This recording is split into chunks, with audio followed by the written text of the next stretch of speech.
జగన్ డైరెక్షన్లోనే అమరావతిలో అల్లర్లు జరిగాయని, రైతులను రెచ్చగొట్టడమే వైసీపీ పని అని కూటమి నేతలు మండిపడ్డారు. అమరావతిని వ్యతిరేకించిన వైసీపీ నేతలకు ఆ ప్రాంతంలో పర్యటించే హక్కు లేదని అన్నారు.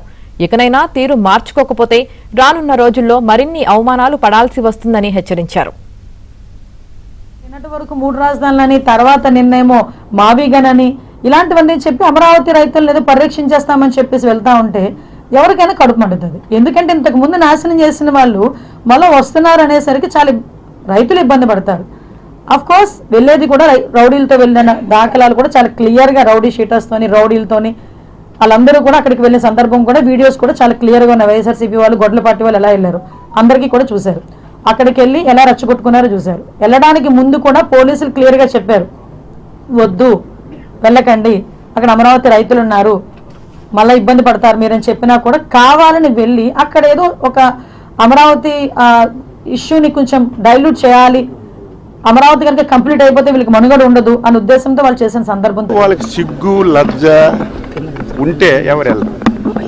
నా ఇంటికి నువ్వు రావద్దు అంటే నువ్వు వెళ్ళావంటే నిన్నేమనాలి? నీకు 2019 ఎన్నికల్లో కర్ర కాల్చి వాత పెట్టారు, అప్పుడైనా సిగ్గు రావాలి కదా.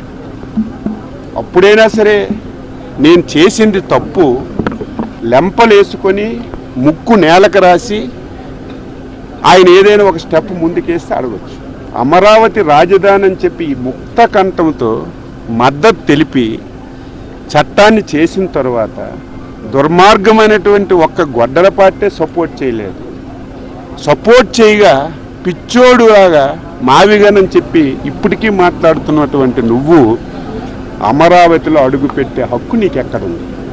ఈరోజు 11 సీట్లకి 151 సీట్ల నుంచి 11 సీట్లకు వచ్చిన తర్వాత ఇప్పటికీ కూడా గొడ్డలిపాటి అధ్యక్షుడిలో ఎలాంటి మార్పు రాలేదు. గొడ్డలిపాటి అధ్యక్షుడు ఒకటే అనుకుంటున్నాడు, మేము దౌర్జన్యాలు చేస్తాము, మళ్ళీ మా ప్రభుత్వం వస్తుంది, రప్ప ఆడిస్తాము.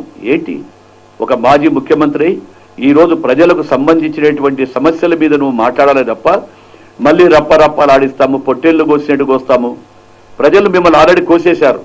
ఏ విధంగా మిమ్మల్ని రఫ్ఫాడిచ్చేశారు. 151 సీట్ల నుంచి 11 సీట్లకు ప్రతిపక్ష హోదా కూడా దక్కలేదు మీకు.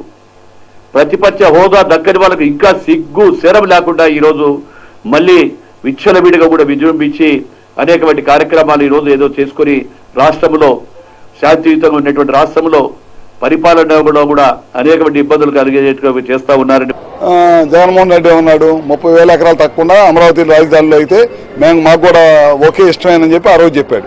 ఇది మేము హైదరాబాద్లో రాష్ట్రం విడిపోయిన తర్వాత హైదరాబాద్లో అసెంబ్లీలో, ఇక్కడికి వచ్చిన తర్వాత ఏం చెప్పారు, ఎలక్షన్ ముందు వచ్చేతలకి మేము ఎలక్షన్ ముందు ఏమన్నా మేము రాజధాని మేము ఇల్లు కట్టుకున్నామని చెప్పాడు. ఎలక్షన్ అయిపోయిన తర్వాత ఇక్కడ కాదు 3 రాజధానులు అని చెప్పాడు. మళ్ళీ మొన్న బుద్ధి చెప్పిన తర్వాత మళ్ళీ ఇప్పుడు ఏం చెప్తున్నాడు, 3 రాజధానులు కాదు 3 ప్రాంతాలు కలిపి మావిగాన్ని పెడతానని చెప్పి చెప్తున్నాడు. అంటే అతనికి ఒక నిలకడ మనస్తత్వం లేదు, అసలు ఏం కావాలి ఈ రాష్ట్రానికి అనే ఆలోచన లేదు అతనికి. జగన్మోహన్ రెడ్డి పూర్తిగా విజ్ఞత వదిలేసి ప్రవర్తిస్తా ఉన్నారు.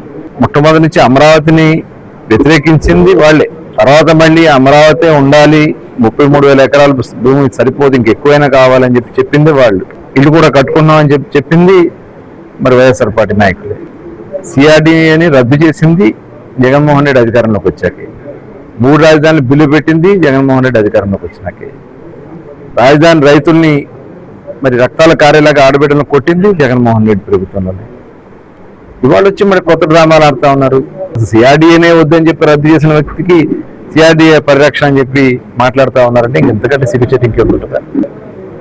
విఘ్నత లేకుండా ఇష్టారాజ్యంగా ఏది పడితే అది వాగొచ్చు, ఏదైతే మేము చేయొచ్చు అని చెప్తే ఇవాళ చెప్పు దెబ్బలు తింటారని మొట్టమొదటి చెప్తున్నాం. ఇది ప్రారంభం మాత్రం, అది గుర్తుపెట్టుకోండి.